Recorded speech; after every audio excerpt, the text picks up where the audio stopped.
My guest is Mark Beale. Yes, I have just been a guest on Jeff Mara's podcast discussing themes in my book Past Life Awakening. In this video, I'll show some brief highlight clips and then reply to some comments. So do go watch the full video on Jeff's channel, and there you can also check out some of the comments. And there's a comment there with timestamps, so thanks to Dan Weiss. The first half of the podcast was about spiritual awakening. Mark, how did you get interested in hypnotherapy in the first place? My own spiritual awakening really started when I had an experience about a year into meditating, and I'd recall some past lives that related to my life and helped me on the healer's path.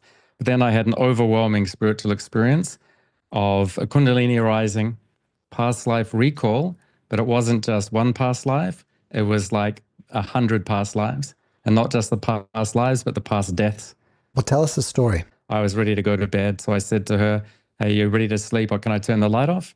And she said, "Maya's not here. I'm Maya's spirit guide. You can call me Celeste." So chills ran down my spine. The voice was completely different. I felt that I was in another dimension. And so I said, "Maya, what are you talking about? Who's Celeste?" She said, "I'm a being from another dimension, a higher frequency." And so then she started just downloading information, and it got into spirituality, ascension, kundalini activation, the role of universal love. It was more interesting talking to Celeste. I was about to make a joke like that, like, let's come out and play. The second half of the podcast is about spirit attachments, particularly ET devices. What about ETs? How do they play into this? Yeah. ETs come up in a number of ways initially. So when I do past life regression, I'll see people have past lives as ETs. And a lot of ETs are positive in a way. Do some of your clients have zero interest in aliens and sci-fi? And if so, are they completely blown away when they start learning about the ET involvement? Yep, absolutely. Most of them have no interest. I had a client called Alvaro. He had a vivid dream in which he felt he was abducted by aliens. And he told his girlfriend, "Hey, I've had some ridiculous dream." And she said, "Oh, really? And what happened then? And what happened then?" So he goes, "Yeah, that's exactly the dream that I had last night as well." Wow, that's amazing. Have you seen any patterns with the ETs? But ETs don't really attach to people in my experience. They just put on a device, and that device will be gathering data or maybe part of some experiment. And then, so what I do is we connect to the device and then use that as a method to go back and say, contact the one that planted that device, and then discuss with them. And I ask them, can we go back to the entities that planted this device and ask them what it's doing there? And so then it became like a telephone, and the entities on the other end of it said, look for the full video on Jeff's YouTube channel or podcast platforms. So you might think a video like "He Talks to Aliens" is a kind of sensational title that no one's really going to relate to in real life. And yet that is something that can come up once you go deep into spiritual regression therapies and the sub and superconscious mind. So I've worked with over 5,000 people giving sessions and trained thousands as well, because people resonate with these experiences and are having them themselves. So let's have a look at some comments made by people who could relate to what we're talking about here. Stardust Rocket Ship says, "I've had 2 aura breaches. I'm endlessly bombarded by attachments. It's just part of my life. I have help when I need it. I turn to Hindu healers to remove the attachments. It's become quite routine, and I've resolved a lot of karma in the process." Julie says, "I had an ET device experience. It seems to be part of the overall plan and no cause for fear." YouTube user Consciousness Rising 00 says, "As we evolve in consciousness, we will experience more of the true nature of reality, including connection with spirit guides, ETs, and other light beings. It's important to not fall into fear and keep love in your heart. We are all fractals of source and divine beings. Our true nature is love." So these are great indicative comments. These people are taking a non-dualistic view, not reacting in fear, not judging something as being dualistically good or bad, but retaining a calm and a clarity, looking for help, and getting to the other side where they can see it's all part of the learning experience we can have as humans. So even if it can be a challenge at times, if it can prompt you to continue to learn and heal, it can be of spiritual and karmic benefit in the long run, which is not to downplay it, because when you're in the midst of it, it can be pretty challenging. Schopenhauer comments, so I've had a lot of demonic attacks and negative entities target me, also in the form of my ex-girlfriend who had terrible anger issues. They fed on her anger and trauma and worsen it. Now I have a deeper connection with nature and I go foraging and eat nutritious herbs and I'm healthier and more protected, I feel. I feel my aura is stronger now that I have my zen and connection with nature. That's my experience. Also, I feel that if you're on the path of light and moksha, they target you because they lose you as food if you're a Buddha. Now, this is a common pattern that I do see. There does seem to be a tendency for people who are light workers or moving more and more into spiritual practice to find that with the light that they experience, they also find some darkness in the form of specific entities. Now, I reference this in my book because even in Buddhism, the Buddha himself mentions that he went through 3 phases on his last night before his spiritual awakening, in which he A, remembered his past lives, B, understood karma, and C, throughout the night, a demon tried to create fear and threaten Siddhartha with pain or tempt him with earthly gain. So sometimes it's true that the brighter the light, the darker the shadows. It is then up to us to do things like look at our food, look at the way that we take in any intoxicants, look at the relationships we have, if they're toxic or unhealthy, and to make the changes that we need to. Because if we're going to move into healing, we need to heal ourselves. And that may bring up karmic residues or areas that we need to work on in order to heal ourselves so that we can better heal others. And it is true that if we have any of these darker areas, darker entities can try and feed on them. And it's also true, and I see this many times, that entities start to become almost like a little bit desperate and make last-ditch efforts to try and keep people in confusion, deceit, negative emotions, and therefore prevent them from moving fully into the light. But as long as you have the intention and a patience and persistence to move into the light, then they don't have the power to keep you down. You continue to assert your sovereignty and stick by your decision to continue to evolve. Recognize any tricks that they're doing. Recognize any emotions that you may be feeling that are actually not your own. Recognize any areas where you actually need to take some responsibility, and recognize some areas where you can just let go and not take it personally. So we get another comment from KC. KC says, I had an attachment and it would come out when I was drinking. Does this sound familiar? I've not had a drink for 3 years now and have been meditating a lot. I don't feel it around anymore and the voice has stopped. I guess I'd like to know if it's truly gone. Yes, this does sound familiar. And it's actually very similar to the case where they're feeding off any kind of negative energies at an emotional level.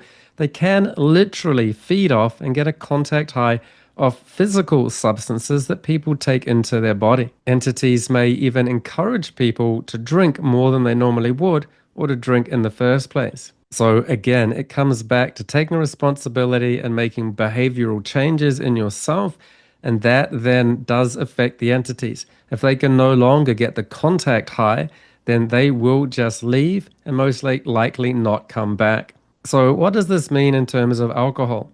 Well, if you are experiencing symptoms of spirit attachments, then it's definitely a good idea to stop alcohol. But it does not mean that alcohol in itself, on its own, for everybody, is a gateway for entities. It's probably a contributing factor among a number. So for a lot of people, drinking alcohol to some degree isn't necessarily a problem. But particularly if you're on the healer's path and you're looking to ascend and raise your vibrations, then drinking alcohol at some point becomes just inconsistent with that. And if you're a healer wanting to do this kind of work, I'd certainly recommend not taking any intoxicants. So for the last 15 years or so that I've been in this practice, I've had 0 alcohol, and for the 5 years before that, very little. And I think that's something that is just naturally occurs, and is something that if it doesn't naturally occur, then and you notice some problems, then let that be that impetus to reduce it or cut it out altogether. But the other thing to look at is alcohol masking some unhealthiness in other areas and not dealing with other emotions? If so, then part of the benefit of sobering up is that that then lets you unpeel the next layer and face whatever else is really going on beneath the surface. Now, in the first half of the video, I do talk about a spiritual awakening experience that went to an extreme that's more than most people will experience, but it does happen. So that led Christina to comment, "I'm glad he brought up the topic of spiritual emergency. It's a horrendous thing to go through, and in the West, we're terribly ill-equipped to help these people. They end up in psych wards on meds, often for the rest of their life. Psychiatry destroys their life. It can be a healing opportunity if handled properly, but we have almost no resources. It's a huge problem. Even most spiritual people still think of them as crazy people." Now, this is an interesting and insightful comment, quite true in many ways. Now, the experience that I had, the girlfriend that I talked about, her father actually was a psychiatrist. She went back and had treatment.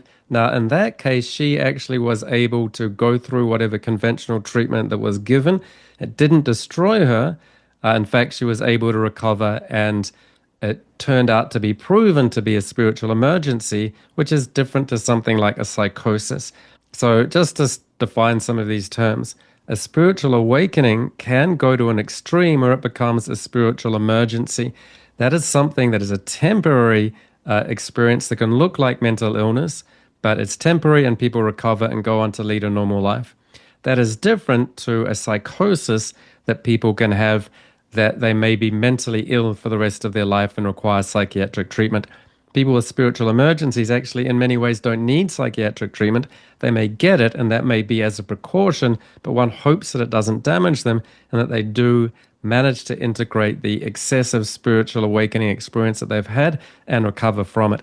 This is something that's at the fringes for most people. It's not a common experience. Most people who have spiritual awakening or kundalini experiences won't get to the point where their conditions start to look like a psychosis and people can't tell the difference between severe mental illness, like a psychiatric condition, and a severe spiritual awakening that can often be benefited by having people that can give spiritual solutions. So it is a very tricky subject. I think it's important to remember that everyone's doing their best, but from case to case. So this is something I experienced in my own life 27 years ago as I witnessed it in another person. It's actually not something that I really see to anything like that extent in my practice. So as a spiritual regression therapist, I tend to work with people hopefully before it gets to that extent. So yes, there can be a lack of resources in conventional medicine. And I think that's partly why a lot of alternative spiritual therapies are happening. And in my own practice, I see people that may be redlining and going in this direction, and we can help intervene before it gets too extreme. Well, sometimes I see people after they've had this kind of breakdown and they're trying to recover and integrate from it. They never really got the answers or understood what was happening at the time, but they did get through it and recovered enough to be able to continue to live to an extent a normal life. But I do have a case study in my book where we do get close to the level where someone was redlining, and we're able to see our hypnotherapy, past lives, and spirit release all came together to help her recover. We have another comment from 5D Life, which is kind of a long story, so you can read that, but here's the short version. "I don't know if my ET experiences had any devices involved, but the first one I felt no fear, no emotion. I felt energy behind me, so I lifted my head and I saw a being by my nightstand. The second experience, I actually woke on a metal table. I was being examined. Their hands felt like sandpaper and were webbed. The examination wasn't humiliating per se, but I was being touched on my legs and back without my permission. I don't even think the being knew I was aware of what was going on in that moment." I do hear stories like this in my practice as well, and often devices are then connected to stories like this. But part of the thing to notice is that even though that sounds chilling, they are able to do it and experience it without too much emotion and fear.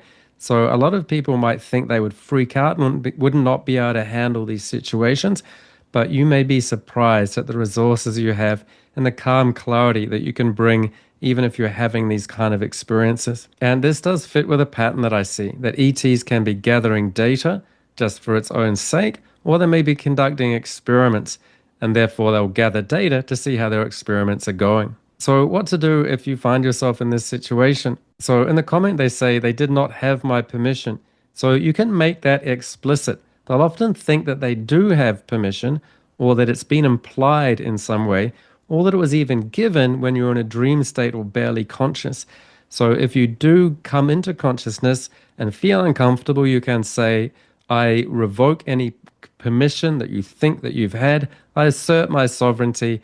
And in a calm, clear way, you can ask them to end their experiment or their data gathering and let them know they don't have permission. And you can do all of this in a firm but friendly and forgiving way. So there's no need to be aggressive or defensive or bring in any dark emotions. They may not have any negative intent. In fact, often they're very neutral.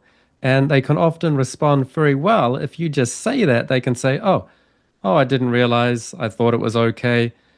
I understand that it's not. I will do that. So that's something that you can do for yourself. Now, if you have any troubles with that, it may be that there are a number of threads and other factors involved, in which case it may be useful to have interactive sessions with somebody who can help you through some of those complexities. So here's a comment relating to spiritual awakening. Alex says, what is it that holds us back with some empty darts, and how do we fully get beyond those? You mentioned even Celeste said that you were both darting still and it was holding you back. I feel like it's my last hurdle to really connect. Yes, doubts are part of the spiritual path, certainly, because we have this inherent conflict. We're finite, dualistic beings on earth, and we have to function as conventional beings just to get by. But then we sense that we're also spiritual beings, and that can appear to create a conflict, particularly the further down the spiritual path we get. We may have to make a decision, which is to literally leave the conventional path, like leaving a job or leaving a certain lifestyle. So in my case, that involved traveling, living in India for many years and in Asia, and taking a spiritual job as my full-time profession, which I've done for almost 20 years as a past life regression therapist, which is obviously a risky and difficult undertaking to take as you leave the conventional path and do something like that. So a lot of times these darts are not empty. They're completely rational, and we should have doubts on whether or not doing what I did is a good idea or not. But if you can get to this stage and say that these are empty darts, it's a little bit like if somebody asks, why aren't I confident? Well, a lot of times you shouldn't be confident if you're not fully competent. But if they become empty darts or empty unconfidence because you are fully competent and that is your life purpose, then only then, once those darts become empty, you can consider taking a step forward. So doubts can be helpful. Sometimes people try to go too fast, too soon down the spiritual path, and then they end up getting their head in the clouds, but their feet come off the ground. And that's how their spiritual awakening can become a little bit too extreme. So a little doubt that slows you down and keeps you grounded.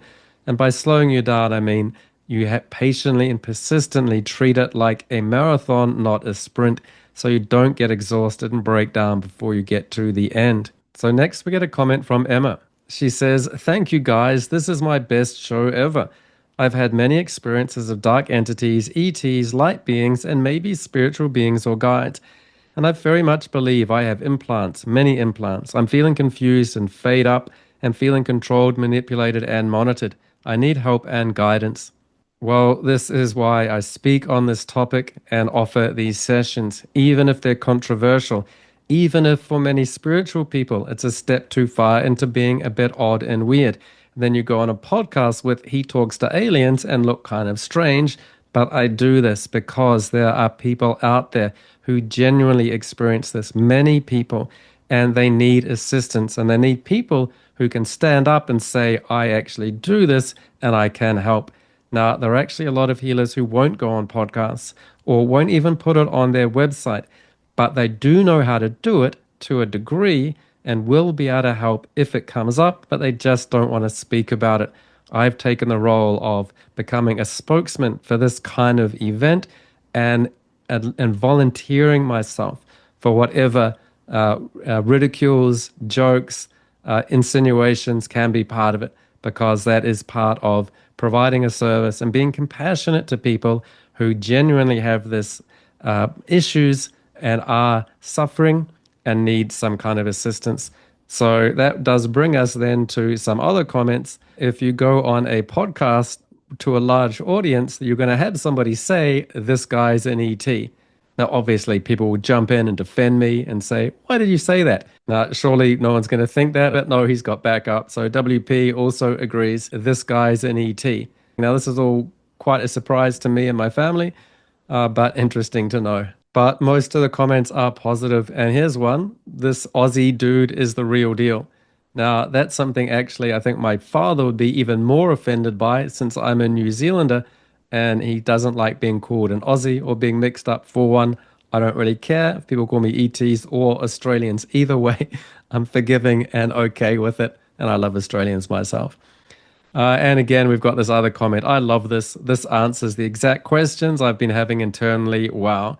The universe, your higher work, God, your counsel all know exactly what you need to learn at every turn. And if you're open, you'll get the answers. So One Unique Soul 365, fantastic comment. And I think that's an ultimate understanding that most listeners have. And if people don't, that's fine. So if you're curious about the video itself and all the comments that have been made, do go and check it out on Jeff Mara's YouTube page and his podcast platforms. So thanks very much to Jeff Mara for having me on his podcast.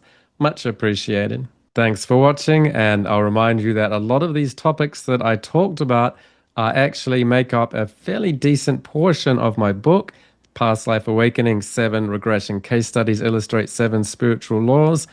And we build into these themes. So you can get a lot of the context of people, where they're at in this life, what intake forms they sent me, how their past lives or between lives feed in to these issues. And so we can see now people's relationships, people's habits, the context of their spiritual path, what leads them to have ET devices or dark spirits or spiritual awakenings. I really dig deep with my only 7 case studies. In fact, one of them is my story. And the other 6, you really get to understand the characters as if they're really fleshed out characters in a novel with a lot of character development. And you can see a lot of the context. So a lot of the people that you see in these comments are sophisticated people who've had a lot of experiences and therapies. A lot of them are probably healers themselves or have had healing sessions. So we've got a sophisticated audience out there watching podcasts and reading books. So my book is quite advanced and quite technical in some ways, but in a way that means that it's not something that you would have probably read of a lot of before, or something that's particularly simple. I think it's a little bit challenging, but I think it's going to be and there are enough people that can take that challenge and really enjoy it. So thanks for watching. To get my book, Past Life Awakening, check the links in the description. To have hypnotherapy or past life regression sessions with me, click the link below. To get training with me, click the links to learn hypnotherapy, past life regression, spirit release between lives with my Past Life Awakening Institute.